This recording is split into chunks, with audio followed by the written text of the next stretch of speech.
Shalom Bapak Ibu Saudara yang dikasihi Tuhan, Jemaat GTI Bukit Jaitun Surabaya. Saat ini kita masih tetap melakukan ibadah secara online dengan streaming. Adapun daftar jadwal ibadah yang kita dapat ikuti adalah sebagai berikut.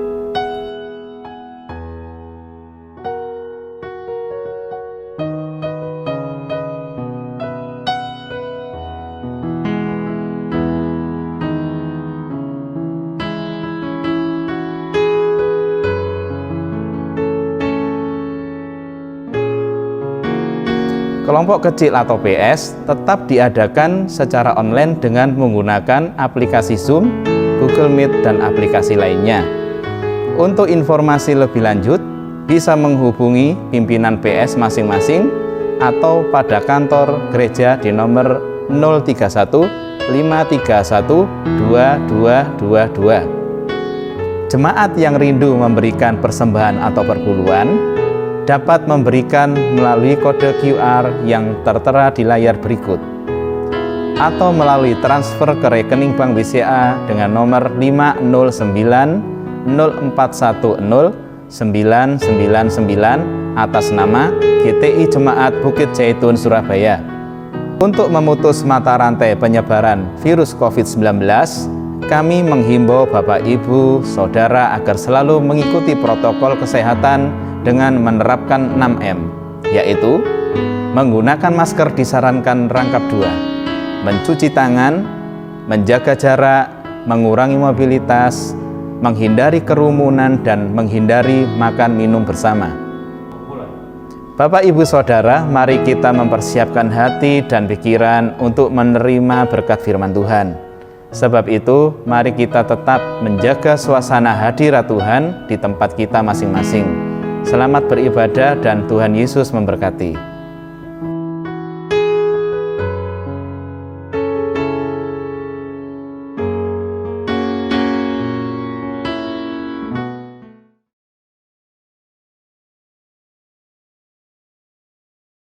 Puji Tuhan.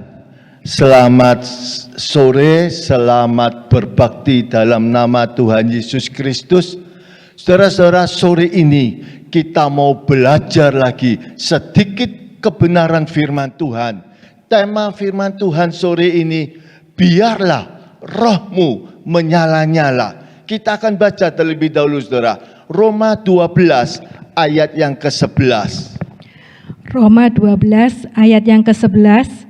Janganlah hendaknya kerajinanmu kendor, biarlah rohmu menyala-nyala dan layanilah Tuhan.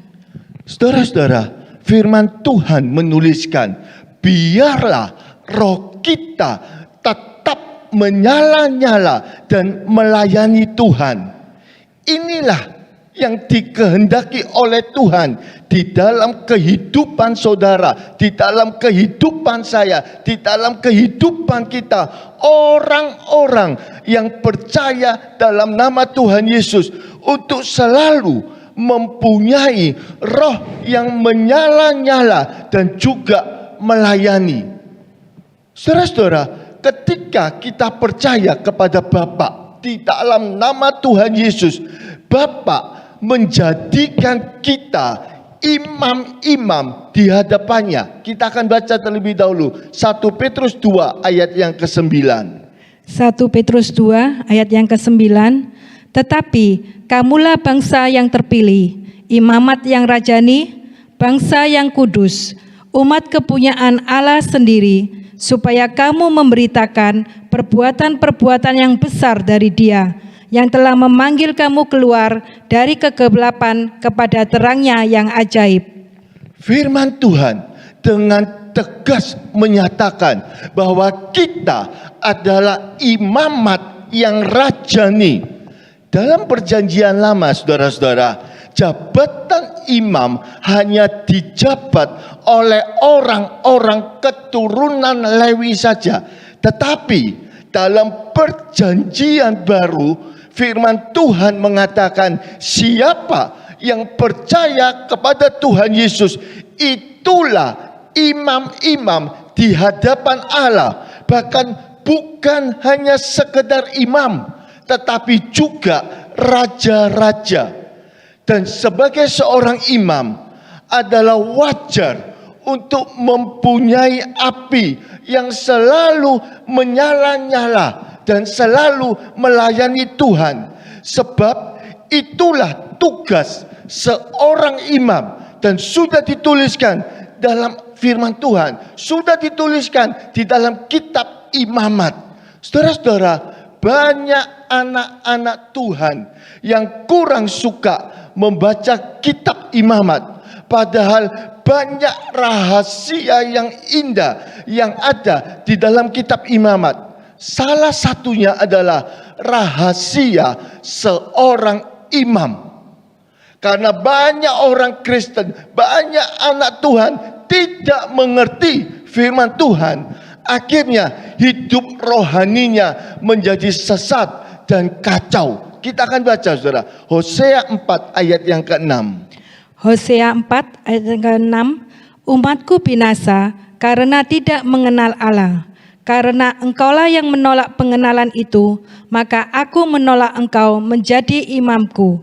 Dan karena engkau melupakan pengajaran Allahmu, maka aku juga akan melupakan anak-anakmu.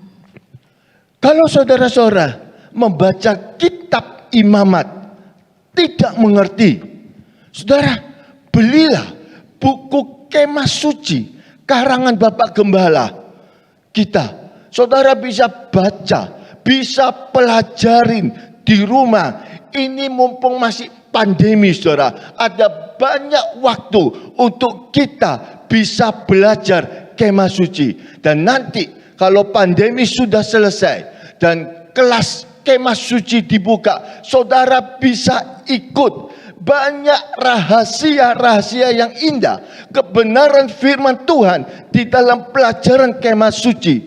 Terutama, saudara, rahasia seorang imam, sehingga kita benar-benar bisa menjadi seorang imam yang benar dan berkenan kepada Tuhan. Salah satunya mempunyai roh yang menyala-nyala dan melayani Tuhan. Kita akan masuk ke bagian yang lebih dalam lagi, saudara. Bagaimana supaya roh kita itu bisa terus menyala, saudara. Kita akan baca dulu Imamat pasal ke-6 ayat yang ke-12. Imamat pasal 6 ayat yang ke-12. Api yang di atas mezbah itu harus dijaga supaya terus menyala. Jangan dibiarkan padam. Tiap-tiap pagi imam harus menaruh kayu di atas mezbah, mengatur korban bakaran di atasnya, dan membakar segala lemak korban keselamatan di sana. Saudara-saudara, dikatakan di dalam Imamat 6 ayat 12 yang bagian pertama, api mezbah itu harus dijaga supaya terus menyala dan jangan dibiarkan padam. Inilah, saudara, api Tuhan di dalam hidup kita yang harus kita jaga terus supaya menyala dan tidak padam. Tugas untuk menjaga api mezbah supaya menyala itu bukan tugas Tuhan, saudara.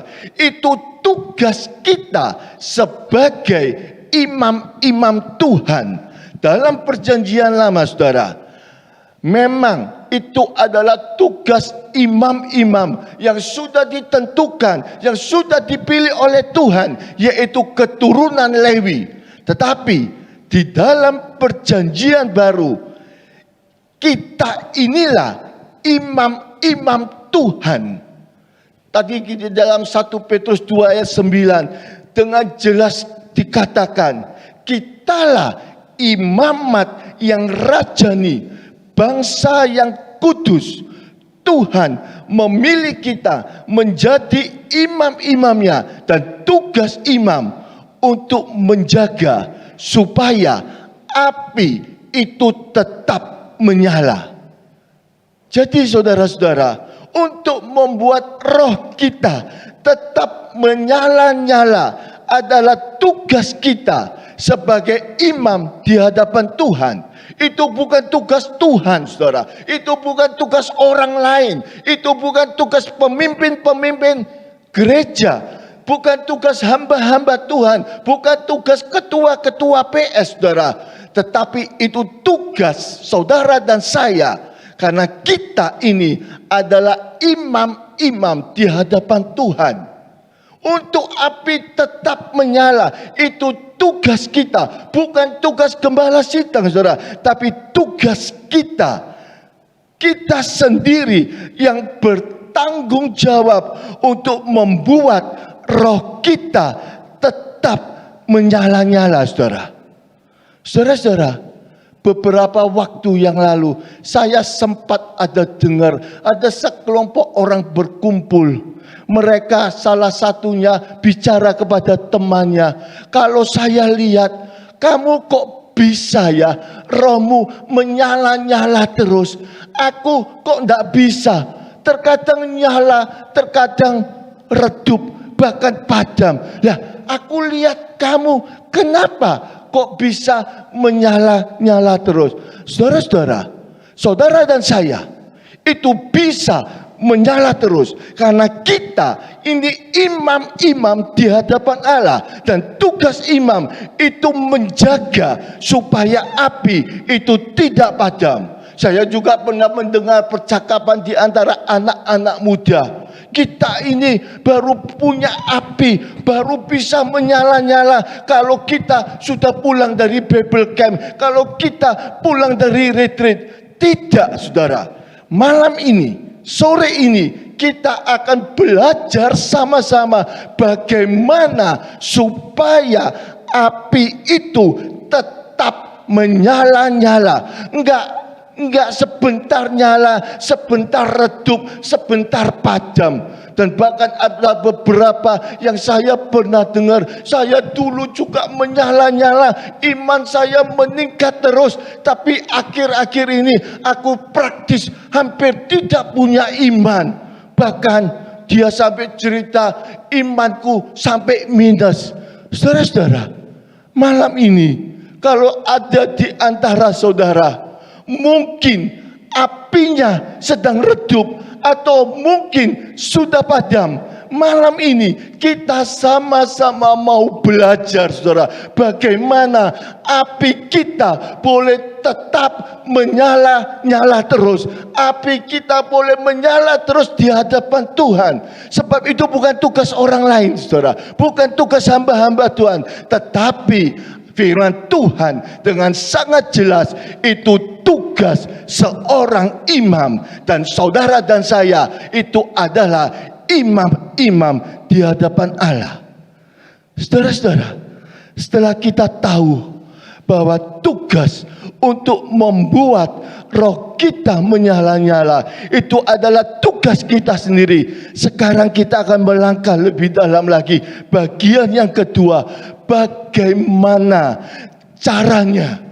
Bagaimana caranya? Dikatakan di bagian yang ke-B tadi, Imamat 6 ayat 12b. Tiap-tiap pagi imam itu harus menaruh kayu di atas mezbah, mengatur korban bakaran di atasnya. Yang pertama, saudara, tiap-tiap pagi. Kata tiap-tiap pagi di sini menjelaskan ada satu rutinitas, yaitu kegiatan yang dilakukan secara berulang terus menerus setiap hari oleh seorang imam supaya api mezbah itu terus menyala, saudara. Jadi, saudara, supaya roh kita menyala-nyala, ada satu rutinitas yang harus kita lakukan. Jangan bosan, saudara. Jangan dilewatkan atau malah tidak dilakukan sama sekali. Ada satu rutinitas yang harus kita kerjakan terus. Imam itu tiap-tiap pagi menaruh kayu di atas mezbah. Saudara-saudara, segala sesuatu yang baik itu perlu rutinitas, baik secara jasmani maupun secara rohani. Contohnya saudara, secara jasmani kita perlu rutin mandi. Kita perlu gosok gigi tiap pagi dan malam mau tidur, supaya badan kita terjaga kebersihannya. Di masa pandemi ini ditambah lagi rutin mencuci tangan dengan sabun atau pakai hand sanitizer supaya terhindar dari virus COVID. Seperti rutinitas hal jasmani, kita juga perlu melakukan hal-hal rutin untuk rohani kita, yaitu tiap hari ambil waktu saudara, entah itu pagi hari, entah itu siang hari ataupun malam, untuk berdoa saudara.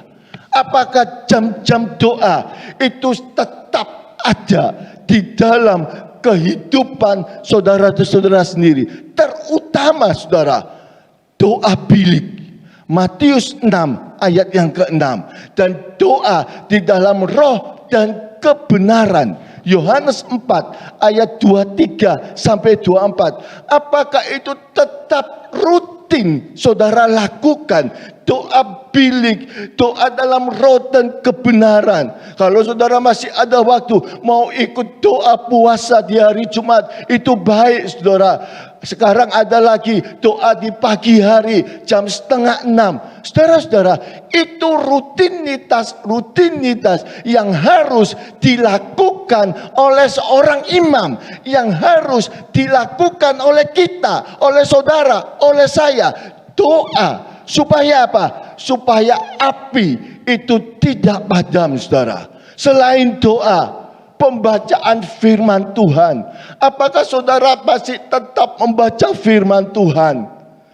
Apakah saudara tetap masih bertekun di dalam pembacaan firman Tuhan, merenung-renungkan firman Tuhan? Dan jangan lupa saudara, bukan hanya membaca, merenung-renungkan setelah mengerti. Jangan lupa kita harus melakukan setiap kebenaran yang Tuhan sudah berikan kepada kita. Setiap kebenaran yang sudah kita mengerti.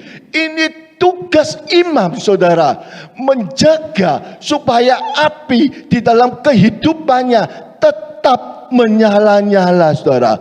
Doa tetap dilakukan, tekun baca Alkitab tetap dilakukan di tempat kita, di gereja kita. Ada program Alpet saudara, baca Alkitab dalam 1 tahun 1 Alkitab. Kalau saudara nggak bisa, mungkin 2 tahun 1 Alkitab, tidak apa-apa saudara, setengah Alpet. Tapi kalau saudara bisa ada waktu lebih banyak belajar setiap kebenaran firman Tuhan, renungkanlah dan lakukanlah. Api yang ada di atas mezbah, api Tuhan yang ada di dalam kehidupan kita, itu akan terus menyala saudara. Yang ketiga saudara, di dalam beribadah, ini rutinitas. Ada minggu pagi, ada minggu sore, ada Rebu. Ini rutinitas ulang berulang. Itu harus kita lakukan supaya api di atas mezbah itu tetap menyala-nyala. Saudara-saudara, minggu lalu Bapak Gembala sempat ceritakan dalam firman bahwa dia sempat tanya kepada beberapa jemaat bagaimana ibadahnya. Ada jemaat yang katakan, puji Tuhan om, kalau dulu onset hanya bisa 1 kali 1 minggu, dengan adanya online bisa 3 kali. Oh puji Tuhan saudara, kalau saudara bisa lakukan. Tapi betapa menyedihkan, Bapak Gembala, ada sebagian bagaimana ibadahmu sudah tidak ibadah lagi karena online. Saudara-saudara, kalau api kita mau tetap menyala, jangan tinggalkan rutinitas. ulang berulang setiap hari, lakukan terus. Inilah rutinitas yang harus kita lakukan supaya api rohani kita terus menyala. Enggak 1 tahun sekali, enggak setiap setelah retreat baru menyala, tapi tiap-tiap hari api itu boleh menyala terus. Kita akan lihat bagian yang kedua, rutinitas tadi. Tiap-tiap pagi menaruh kayu, saudara. Kayu di sini bukan kayu biasa atau kayu bakar, tetapi memiliki satu arti rohani. Kita akan baca dahulu, saudara. Markus 8 ayat 22 sampai 24. Markus pasal 8 ayat 22 sampai 24. Kemudian tibalah Yesus dan murid-muridnya di Betsaida. Di situ orang membawa kepada Yesus seorang buta, dan mereka memohon kepadanya supaya ia menjamah dia. Yesus memegang tangan orang buta itu dan membawa dia keluar kampung. Lalu ia meludahi mata orang itu dan meletakkan tangannya atasnya dan bertanya, "Sudahkah kau lihat sesuatu?" Orang itu memandang ke depan, lalu berkata, "Aku melihat orang, sebab melihat mereka berjalan-jalan, tetapi tampaknya seperti pohon-pohon." Saudara-saudara, di dalam ayat yang baru kita baca, yang baru kita dengarkan, ketika orang buta di Betsaida itu pertama kali dapat melihat, dia melihat orang-orang yang berjalan itu seperti pohon-pohon. Dan dalam beberapa ayat Alkitab, memang manusia itu diumpamakan seperti pohon oleh Tuhan kita, oleh putra manusia Yesus. Kita akan baca terlebih dahulu Matius 7 ayat 15 sampai 19. Matius pasal 7 ayat 15 hingga 19. Waspadalah terhadap nabi-nabi palsu yang datang kepadamu dengan menyamar seperti domba, tetapi sesungguhnya mereka adalah serigala yang buas. Dari buahnya lah kamu akan mengenal mereka. Dapatkah orang memetik buah anggur dari semak duri, atau buah ara dari rumput duri? Demikianlah setiap pohon yang baik menghasilkan buah yang baik, sedangkan pohon yang tidak baik menghasilkan buah yang tidak baik. Tidak mungkin pohon yang baik itu menghasilkan buah yang tidak baik, ataupun pohon yang tidak baik itu menghasilkan buah yang baik. Dan setiap pohon yang tidak menghasilkan buah yang baik pasti ditebang dan dibuang ke dalam api. Dalam ayat-ayat yang sudah kita dengar tadi, kita bisa melihat bahwa Yesus, putra manusia Yesus, mengumpamakan manusia, dalam hal ini nabi-nabi palsu, khususnya sebagai pohon yang tidak baik. Jadi, saudara-saudara, pohon itu adalah gambaran dari manusia. Sedangkan kayu yang merupakan unsur dari pohon adalah gambaran sifat-sifat kedagingan diri manusia. Jadi saudara-saudara, kayu yang ditaruh di atas api mezbah, itulah sifat-sifat kedagingan dari kita. Tiap-tiap pagi, biarlah kita menaruh kayu, yaitu sifat-sifat kedagingan kita ini di atas api mezbah untuk dibakar. Kita akan lihat lebih dalam bagaimana supaya roh kita tetap menyala-nyala. Matikan daging, kedagingan tiap hari dengan membakarnya di atas api mezbah. Hal ini juga seperti yang dikatakan oleh putra manusia kepada murid-muridnya.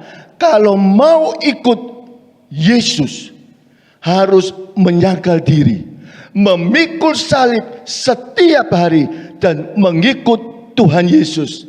Kita akan baca Lukas 9 ayat 23. Lukas 9 ayat 23, katanya kepada mereka semua, Setiap orang yang mau mengikut aku, ia harus menyangkal dirinya, memikul salibnya setiap hari, dan mengikut aku. Menyangkal diri, memikul salib, mengikut Tuhan, itu tiap hari, saudara. Bukan 1 minggu 1 kali, bukan 1 minggu 2 kali, atau 1 bulan 1 kali. Tapi firman Tuhan yang baru kita baca, itu dengan jelas katakan, tiap hari kita harus menyangkal diri, mengikut Tuhan. Orang yang tidak mau menyangkal diri, mematikan daging tiap hari, tidak akan bisa mengikut Yesus, karena rohnya akan suam dan akhirnya padam. Karena roh dan daging itu selalu berlawanan. Kita akan baca, saudara, Galatia 5 ayat 17. Galatia 5 ayat 17. Sebab keinginan daging berlawanan dengan keinginan roh, dan keinginan roh berlawanan dengan keinginan daging, karena keduanya bertentangan, sehingga kamu setiap kali tidak melakukan apa yang kamu kehendaki. Sebab itu, kalau saudara ingin roh kita menyala-nyala terus, matikan tabiat daging ini, menaruhnya di atas mezbah tiap hari, saudara. Kita harus rutin menaruh, mematikan kedagingan kita di atas mezbah, supaya kita bisa tetap menyala-nyala terus. Kita akan lihat lebih dalam lagi, saudara. Apa sih tabiat daging itu? Kita akan baca Galatia 5 ayat 19 sampai 21. Galatia 5 ayat 19 hingga 21. Perbuatan daging telah nyata, yaitu percabulan, kecemaran, hawa nafsu, penyembahan berhala, sihir, perseteruan, perselisihan, iri hati, amarah, kepentingan diri sendiri, percideraan, roh pemecah, kedengkian, kemabukan, pesta pora, dan sebagainya. Terhadap semuanya itu, kuperingatkan kamu, seperti yang telah kubuat dahulu. Barang siapa melakukan hal-hal yang demikian, ia tidak akan mendapat bagian dalam kerajaan Allah. Jadi saudara-saudara, biarlah kita tiap hari mematikan perbuatan daging ini. Niscaya roh kita akan hidup dan menyala-nyala terus, saudara. Kita akan masuk bagian yang ketiga, saudara. Tadi yang bagian pada tiap pagi menaruh kayu di atas mezbah. Dan yang ketiga, saudara, mengatur korban. Korban di sini itulah tubuh kita. Kita akan baca Roma 12 ayat 1 terjemahan lama, saudara. Roma 12 ayat yang pertama terjemahan lama. Sebab itu, hai saudara-saudaraku, aku mintalah kamu oleh sebab segala rahmat Allah mempersembahkan tubuhmu menjadi korban yang hidup, lagi kudus, dan yang berkenan kepada Allah. Maka itulah ibadatmu yang patut. Tubuh kita inilah korban yang hidup, kudus, dan berkenan kepada Allah. Kita mau mengorbankan, menyalibkan tubuh ini karena Kristus. Mau menderita karena Kristus. Mau menderita karena kebenaran, saudara. Bukan menderita karena kebodohan kita. Bukan menderita karena kesalahan kita. Tapi kita mau menderita karena kebenaran. Kita mau menderita karena Kristus. Contoh, saudara, contoh. Hari-hari ini hari yang sulit dalam hal keuangan. Bagi banyak orang dan banyak anak-anak Tuhan juga mengalaminya, saudara. Yang bekerja ikut orang, ada yang tetap tidak tergoncangkan, masih bagus, semuanya masih penuh pendapatannya.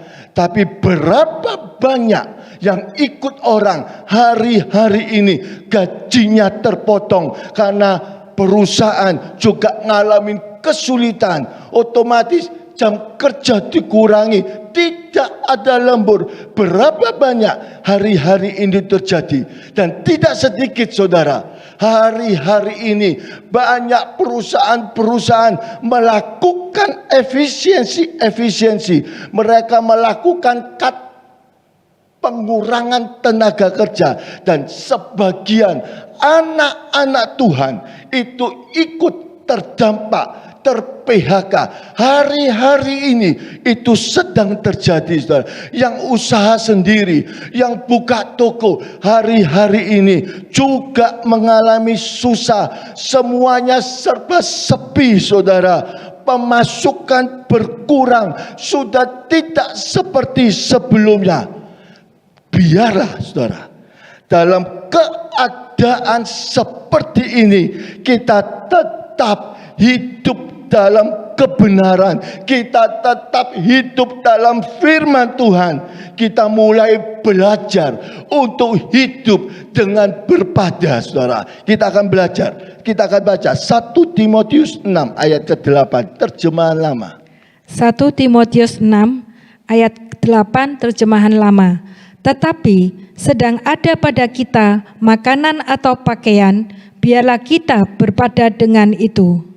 Di dalam terjemahan baru, saudara, dikatakan asal ada makanan, asal ada pakaian, cukuplah. Saudara-saudara, dalam keadaan ekonomi yang sulit ini, biarlah kita berpada, mencukupkan diri dengan apa yang ada pada kita. Kita mencukupkan diri kita dengan penghasilan kita. Kita mencukupkan diri kita dengan gaji kita. Keperluan, saudara, kebutuhan yang bisa dikurangin, kita hendaknya mau berkorban dikurangin. Keperluan yang bisa dipotong, kita potong, saudara. Jangan untuk memenuhi kebutuhan, untuk memenuhi keperluan hidup, kemudian kita melakukan hal-hal yang bertentangan dengan firman Tuhan. Kita melakukan seperti pencurian, kita melakukan penipuan, dan kita melakukan hal-hal yang tidak patut dan tidak berkenan kepada Tuhan. Dan tidak sedikit bahkan kita melawan Tuhan. Ada banyak, saudara, di waktu seperti ini kesulitan ekonomi masuk melanda, termasuk di dalam anak-anak Tuhan. Banyak yang gak tahan, saudara. Mereka tidak mau berpada, memotong kebutuhan, tetapi tetap diturutin terus. Akhirnya mereka pergi mencari kepada orang-orang pintar supaya income-nya tidak berkurang, bahkan bertambah. Mereka ke gunung-gunung, mereka pergi ke dukun-dukun untuk mencari pesugihan. Hari-hari ini banyak, saudara.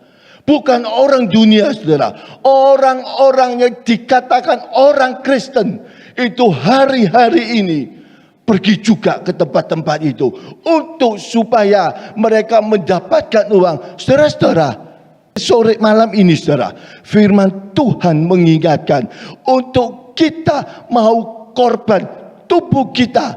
Hal-hal yang tidak perlu kita bisa potong.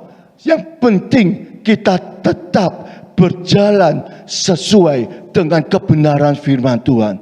Kalau kita datang kepada iblis memang bisa, saudara, memberikan kekayaan, memberikan harta kepada kita. Tapi jangan lupa, kalau iblis memberi, dia akan tuntut nyawa kita. Oleh sebab itu, malam ini, saudara, keadaan apapun yang sedang saudara alami, saya nggak tahu, apapun yang sedang terjadi, percaya kepada Tuhan. Yakinlah bahwa Tuhan tahu segala kesulitan kita. Dia cuma lihat seberapa banyak kita mau berkorban untuk Tuhan. Oleh sebab itu, mari saudara, kita mau berkorban, kita mau cocokkan hidup ini di dalam kesulitan-kesulitan keuangan. Kita mulai cocokkan untuk kita bisa hidup berpada. Putra manusia pun, saudara, tidak luput dari tawaran, dari godaan iblis. Tapi putra manusia Yesus menolak dengan sangat tegas. Kita akan baca Matius 4 ayat 8 sampai 10. Matius pasal 4 ayat 8 sampai 10.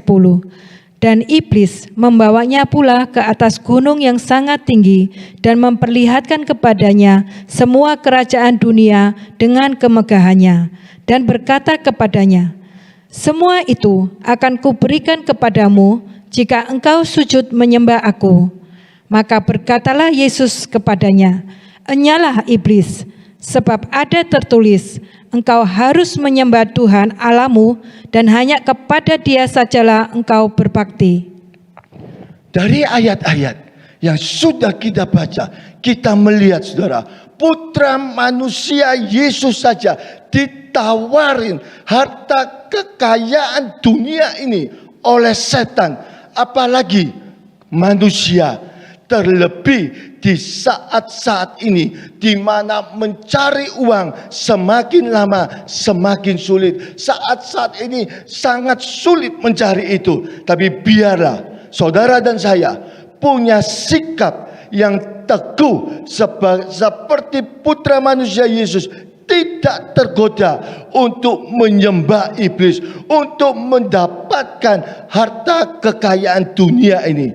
Tapi biarlah saudara dan saya tetap menyembah kepada Tuhan Allah kita. Karena Tuhan Allah yang kita kenal dalam nama Yesus, Dialah yang patut kita sembah. Dialah yang patut kita berbakti kepadanya.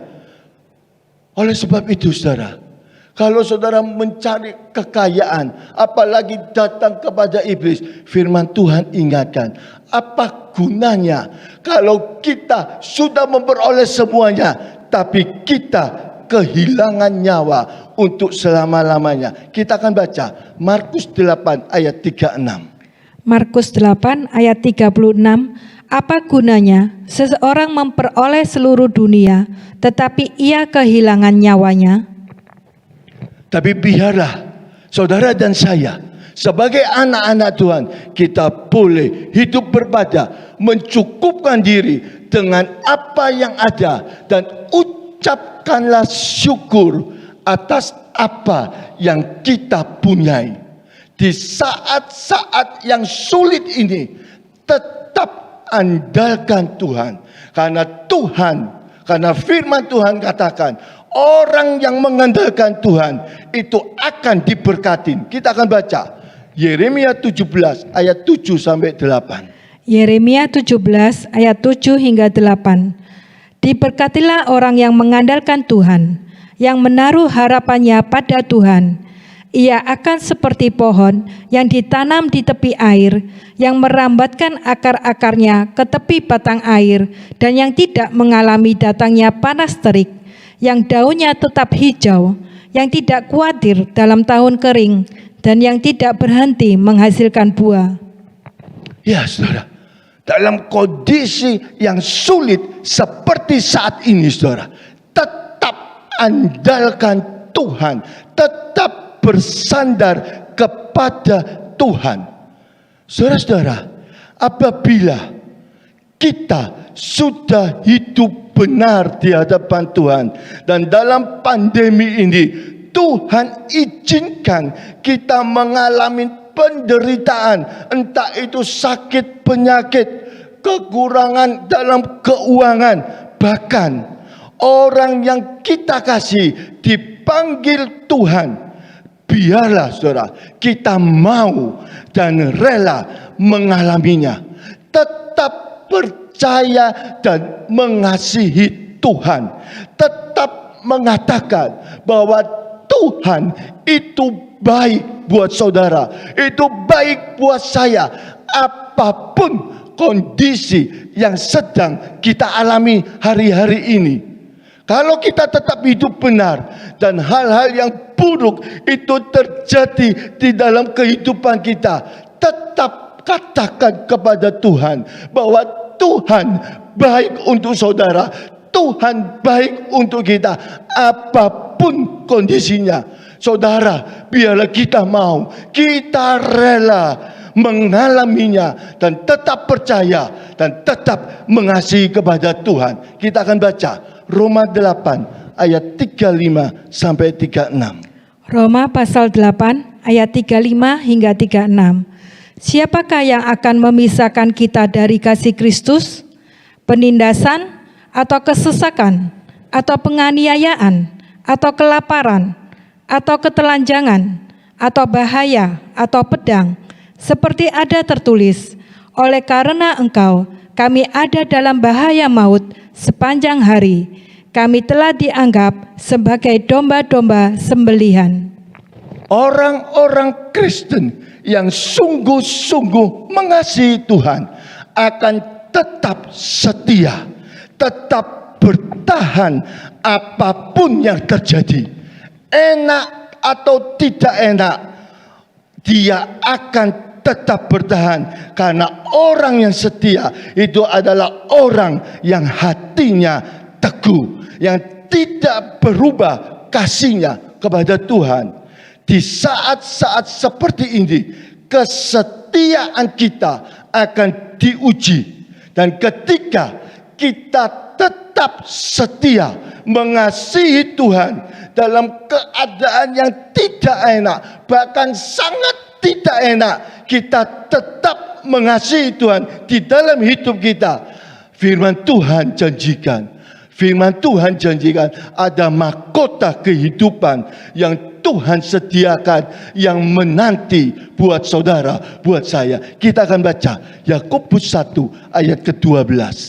Yakobus 1 ayat 12. Berbahagialah orang yang bertahan dalam pencobaan, sebab apabila ia sudah tahan uji, ia akan menerima mahkota kehidupan yang dijanjikan Allah kepada barang siapa yang mengasihi Dia. Janji Tuhan itu saudara, buat saudara, buat saya. Kalau kita tetap setia, apapun kondisi kita, enak, berhasil, sukses, atau tidak berhasil, bahkan sangat tidak berhasil, bahkan terpuruk, kondisi yang sangat jelek pun, kalau kita tetap setia, kalau kita tetap mengasihi Tuhan, kalau kita tetap katakan bahwa Tuhan itu baik, firman Tuhan katakan, Tuhan sudah sediakan mahkota untuk saudara, untuk saya. Ini janji Tuhan, saudara. Dan sekarang kita akan masuk bagian yang keempat, saudara. Bagian yang terakhir, supaya api mesbah dan roh kita tetap menyala-nyala, itu membakar segala lemak.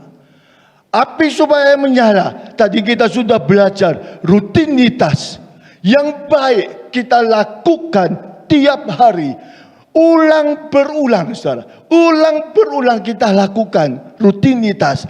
Kemudian yang kedua, imam itu rutin tiap pagi menaruh kayu, saudara, mematikan kedagingan kita. Itu bukan 1 minggu 1 kali, tapi firman Tuhan katakan tiap hari. Dan ketiga, imam itu mengatur korban, mempersembahkan tubuh kita untuk kemuliaan Tuhan. Dan yang keempat, saudara, membakar segala lemak. Ketika kita memanggang daging, bagian-bagian yang paling banyak mengandung lemaklah yang paling banyak mengeluarkan bau harum. Dan dalam kitab Imamat terjemahan lama dituliskan lemak menjadi bau yang harum di hadapan Tuhan. Kita akan baca, saudara, Imamat 3 ayat 14 sampai 16 terjemahan lama. Imamat pasal 3 ayat 14 hingga 16 terjemahan lama.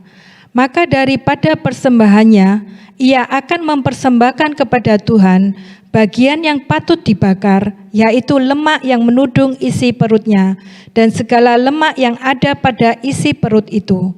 dan kedua buah punggungnya dan lemak yang ada padanya, yang ada pada lambung itu, dan jala-jala yang menudung hampedas akan diambil olehnya, serta dengan buah punggung itu. Maka sekalian itu hendaklah dibakar oleh imam di atas mezbah akan makanan korban api, akan suatu bau yang harum, bahwa segala lemak akan menjadi Tuhan punya. Apa arti rohaninya lemak ini, saudara? Kita akan baca dulu Efesus 5 ayat 2, terjemahan lama, saudara. Efesus pasal 5 ayat yang kedua, terjemahan lama. Dan berjalanlah di dalam kasih, sebagaimana Kristus juga sudah mengasihi kamu dan sudah menyerahkan dirinya, karena kita menjadi suatu persembahan dan korban yang berbau harum kepada Allah. Kasih akan Bapa itulah yang mengeluarkan bau yang harum pada waktu kita di dalam penderitaan karena Kristus. Bukan karena kesalahan, saudara, bukan karena kebodohan, tapi pada waktu kita menderita karena Kristus, itu bau yang harum, kasih akan Bapa. Itu kalau kita mau menderita karena Kristus. Segala pengorbanan kita, saudara, baik di keluarga, baik di pekerjaan, ataupun di gereja, biarlah didasarin oleh karena kita kasih akan Bapa. Karena jika kita melakukan semua karena kasih akan Bapa, maka pengorbanan kita akan berbau harum bagi Allah. Dan di saat-saat sulit seperti ini akan terlihat seberapa besar kasih tiap anak-anak Tuhan kepada Bapa di surga. Orang yang mengasihi Bapa, orang yang mengasihi Bapa itu akan tahan dalam segala sengsara yang disebabkan karena mau menyenangkan hati Bapa. Dia mau menyenangkan hati Bapa, dia berjalan dan mau taat di dalam firman dan kehendaknya. Orang-orang seperti ini ketika mengalami penderitaan karena Kristus, dia tidak akan gampang untuk bersungut-sungut. Dia tidak akan gampang untuk menyesal, bahkan mengutukin Allah. Tetapi sebaliknya, mereka bisa bersuka cita dan mengucap syukur. Inilah, saudara, bau yang harum yang naik ke hadirat Allah.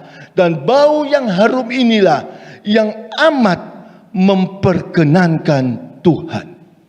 Contoh dalam Alkitab, saudara, Ayub dan istrinya, ketika Tuhan izinkan Ayub dicobai, saudara, terlihat sangat jelas antara Ayub dan istrinya. Bedanya sangat jelas.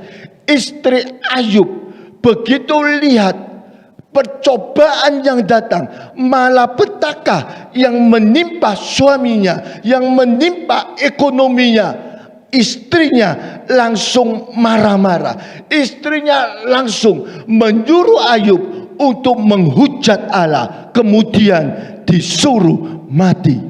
Tapi kalau saudara perhatikan, kalau saudara baca di dalam Ayub pasal 1, Ayub pasal 2, Ayub sama sekali tidak melakukan hal-hal yang jahat, sama sekali tidak berbuat dosa dengan mulutnya. Padahal, saudara, malapetaka itu terjadi dengan sangat dahsyat di dalam kehidupan Ayub. Bayangkan, saudara, dari orang yang paling kaya di tanah Uz, dalam satu hari seluruh hartanya habis. Punya 10 anak yang sangat dicintai, dalam satu hari mati semua. Hari-hari ini, saudara, banyak keluarga-keluarga cukup ada yang berduka cita karena anaknya diambil Tuhan. Itu baru diambil satu. Ayub dikatakan 10-10-nya diambil dalam waktu yang sama. Satu hari seketika mati semua. Belum selesai di situ, saudara, penderitaan Ayub. Kesehatannya mulai diganggu. Dia mulai ada penyakit borok dari kepala sampai telapak kaki, timbul borok-borok saking sakitnya, saking gatalnya. Firman Tuhan katakan digaruk pakai beling, saudara. Itu penderitaan Ayub. Belum selesai di situ, saudara. Istrinya marah-marah. Harusnya seorang istri mendukung, mensupport pada waktu dalam kesusahan. Tapi ini justru marah-marah. Justru minta supaya menghujat Allah dan disuruh mati. Dan firman Tuhan katakan, sahabat-sahabatnya juga meninggalkan Ayub. Dalam kondisi seperti itu, saudara, Ayub tetap bersyukur kepada Tuhan. Kita akan baca Ayub 2 ayat yang ke-10. Ayub 2 ayat yang ke-10. Tetapi jawab Ayub kepadanya, engkau berbicara seperti perempuan gila. Apakah kita mau menerima yang baik dari Allah, tetapi tidak mau menerima yang buruk? Dalam kesemuanya itu, Ayub tidak berbuat dosa dengan bibirnya. Ayub tidak berbuat dosa. Malah petaka begitu dahsyatnya, Ayub tidak berbuat dosa. Reaksi Ayub inilah, saudara, bau yang harum naik ke hadirat Allah. Sebaliknya, saudara, kalau hati anak-anak Tuhan penuh dengan percintaan dunia, maka kasih akan Bapa itu akan pudar dan akhirnya padam. Rohnya akan pudar dan padam dan tidak menyala-nyala lagi. Contohnya, saudara, dalam Alkitab itu Demas, saudara. Demas ini adalah salah satu rekan sepelayanan Paulus. Kita dapat baca ada beberapa ayat mengenai Demas. Dia ditulis bersama-sama dengan rekan-rekan pelayanan Paulus, seperti Markus, seperti Lukas, penulis-penulis Injil. Tapi setelah Demas karena mencintai dunia, dia sudah tidak ada lagi di dalam lingkungan pelayanan Paulus. Kita akan baca, saudara, Kolose 4 ayat 14. Kolose 4 ayat yang ke-14. Salam kepadamu dari tabib Lukas yang kekasih dan dari Demas. Kita akan baca Filemon 1 ayat 24. Filemon 1 ayat 24. Dan dari Markus, Aristarkus, Demas dan Lukas, teman-teman sekerjaku. Kita akan baca lagi 2 Timotius 4 ayat 10a. 2 Timotius 4 ayat 10a. Karena Demas telah mencintai dunia ini dan meninggalkan aku, ia telah berangkat ke Tesalonika. Saudara lihat ayat-ayat yang sudah kita baca. Demas sebelumnya selalu ada dalam lingkungan pelayanan Paulus, tapi kemudian dituliskan Demas telah mencintai dunia ini dan dia meninggalkan Paulus.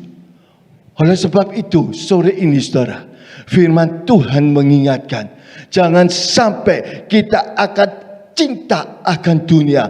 Orang yang sangat mencintai dunia tidak akan ada kasih kepada Bapa. Firman Tuhan itu sangat jelas. Orang yang mengasihi dunia pasti kasih Tuhan tidak ada di dalam kehidupannya. Kita akan baca 1 Yohanes 2 ayat 15. 1 Yohanes 2 ayat 15. Janganlah kamu mengasihi dunia dan apa yang ada di dalamnya. Jikalau orang mengasihi dunia, maka kasih akan Bapa tidak ada di dalam orang itu. Ya, kita tidak akan punya kasih kepada Bapa karena kita mencintai dunia ini. Kita akan lihat apa sih isi dunia itu? Ayat yang ke-16 saudara. 1 Yohanes 2 ayat ke-16. 1 Yohanes 2 ayat yang ke-16, sebab semua yang ada di dalam dunia, yaitu keinginan daging dan keinginan mata, serta keangkuhan hidup, bukan berasal dari Bapa, melainkan dari dunia. Jadi saudara-saudara, yang ada di dalam dunia ini menurut firman Tuhan itu 3. Keinginan daging, keinginan mata, keangkuhan hidup. Kalau itu sudah menguasai hidup kita, maka kasih akan Bapa pasti tidak ada di dalam hidup kita. Oleh sebab itu, mari saudara, firman Tuhan mengingatkan buat saudara dan saya sore ini. Saya pun masih belajar. Biarlah kita, roh kita boleh tetap menyala-nyala terus. Sebab saudara dan saya itu adalah imam-imam di hadapan Allah. Seorang imam bukan hanya sekedar menjaga apinya terus menyala saudara, tetapi juga melayani Tuhan. Itulah sebabnya di dalam Roma 12 tadi yang kita baca, firman Tuhan katakan, biarlah rohmu menyala-nyala dan layanilah Tuhan. Melayani Tuhan bukan hanya di atas mimbar saudara. Melayani Tuhan bukan hanya di gereja saudara. Melayani Tuhan bisa di mana saja saudara. Dalam kondisi seperti saat ini, saudara bisa melayani Tuhan. Dalam kondisi saat ini, banyak orang mengalami kesusahan, banyak orang menderita. Saudara dan saya dapat melayani mereka. Dengan cara saudara bisa berdoa kepada mereka hari-hari ini saudara. Di tempat kita, di tempat-tempat lain juga ada banyak keluarga-keluarga yang sedang mengalami kesusahan, yang mengalami penderitaan. Saatnya saudara dan saya sebagai seorang imam, imamat yang rajani, seorang imam, seorang raja, saudara harus bertindak. Saudara harus menolong mereka. Saudara harus melayani mereka.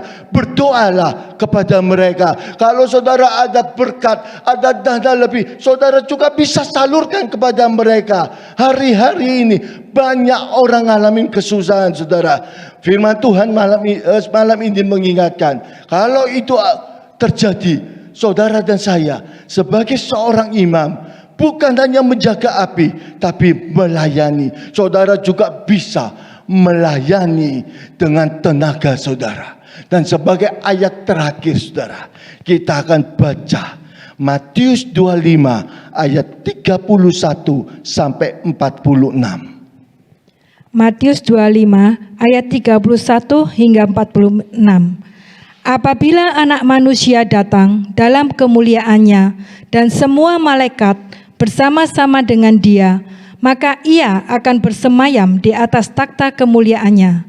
Lalu semua bangsa akan dikumpulkan di hadapannya, dan Ia akan memisahkan mereka seorang daripada seorang, sama seperti gembala memisahkan domba dari kambing. Dan Ia akan menempatkan domba-domba di sebelah kanannya dan kambing-kambing di sebelah kirinya. Dan raja itu akan berkata kepada mereka yang di sebelah kanannya, "Mari, hai kamu yang diberkati oleh Bapa-Ku, terimalah kerajaan yang telah disediakan bagimu sejak dunia dijadikan.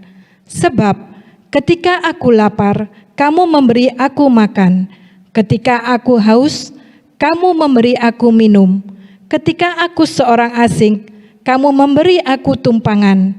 Ketika aku telanjang, kamu memberi aku pakaian. Ketika aku sakit, kamu melawat aku. Ketika aku di dalam penjara, kamu mengunjungi aku." Maka orang-orang benar itu akan menjawab Dia, katanya, "Tuhan, bila manakah kami melihat Engkau lapar dan kami memberi Engkau makan, atau haus dan kami memberi Engkau minum? Bila manakah kami melihat engkau sebagai orang asing, dan kami memberi engkau tumpangan atau telanjang, dan kami memberi engkau pakaian? Bila manakah kami melihat engkau sakit atau dalam penjara, dan kami mengunjungi engkau? Dan raja itu akan menjawab mereka, Aku berkata kepadamu, sesungguhnya segala sesuatu yang kamu lakukan untuk salah seorang dari saudaraku yang paling hina ini, kamu telah melakukannya untuk aku. Dan ia akan berkata juga kepada mereka yang di sebelah kirinya, Enyalah dari hadapanku, hai kamu orang-orang terkutuk, enyalah ke dalam api yang kekal, yang telah sedia untuk iblis dan malaikat-malaikatnya. Sebab ketika aku lapar, kamu tidak memberi aku makan. Ketika aku haus, kamu tidak memberi aku minum. Ketika aku seorang asing, kamu tidak memberi aku tumpangan. Ketika aku telanjang, kamu tidak memberi aku pakaian. Ketika aku sakit dan dalam penjara, kamu tidak melawat aku. Lalu mereka pun akan menjawab dia, katanya, Tuhan, bila manakah kami melihat engkau lapar atau haus, atau sebagai orang asing, atau telanjang, atau sakit, atau dalam penjara, dan kami tidak melayani engkau? Maka ia akan menjawab mereka, Aku berkata kepadamu, sesungguhnya segala sesuatu yang tidak kamu lakukan untuk salah seorang dari yang paling hina ini, kamu tidak melakukannya juga untuk aku. Dan mereka ini akan masuk ke tempat siksaan yang kekal, tetapi orang benar ke dalam hidup yang kekal. Ya saudara, kalau kita melayani firman Tuhan dengan jelas, pelayanan tidak harus di gereja, saudara. Pelayanan tidak harus di meja, di mimbar. Pelayanan bisa di mana saja. Hari-hari ini peran yang penting buat saudara dan saya. Ambil bagian, kita sama-sama berdoa mendukung saudara-saudara kita yang mungkin sedang diizinkan mengalami kesusahan, mungkin yang sedang mengalami kesulitan. Bagian saudara sebagai imam, juga bagian saya untuk berdoa, untuk melayani mereka. Firman Tuhan dengan jelas katakan, kita melakukan untuk seorang yang paling kecil, yang paling hina. Firman Tuhan katakan, kita berbuat seperti untuk Tuhan Yesus. Amin. Kita akan berdoa, saudara. Saya undang semua jemaat untuk berdiri di rumahnya masing-masing. Kita akan akhiri ibadah malam ini. Kita akan berdoa. Kalau ada saudara di antara saudara-saudara di rumah yang apinya sudah tidak menyala lagi, yang apinya sudah mulai padam, firman Tuhan ingatkan untuk bahwa yang menyalakan api itu adalah tugas kita, saudara. Tugas seorang imam, saudara dan saya. Pada waktu kita percaya Tuhan Yesus, kita sudah dipilih menjadi seorang imam. Imamat yang rajani. Oleh sebab itu, mari saudara, bangkitlah. Bangkitlah. Kita kembali menyala-nyala di dalam Tuhan. Dan kita melayani Tuhan. Kalau ada yang mulai pudar, angkat tangan saudara. Saya mau berdoa buat saudara. Dan kalau ada saudara-saudara yang mengalami persoalan, problem, sakit, penyakit, saya juga mau berdoa. Dan kita akan akhirin ibadah malam ini. Haleluya, haleluya. Oh ramasikatakaya lama. Oh ramasikataka lama. Terima kasih Tuhan Yesus buat firman Tuhan malam ini.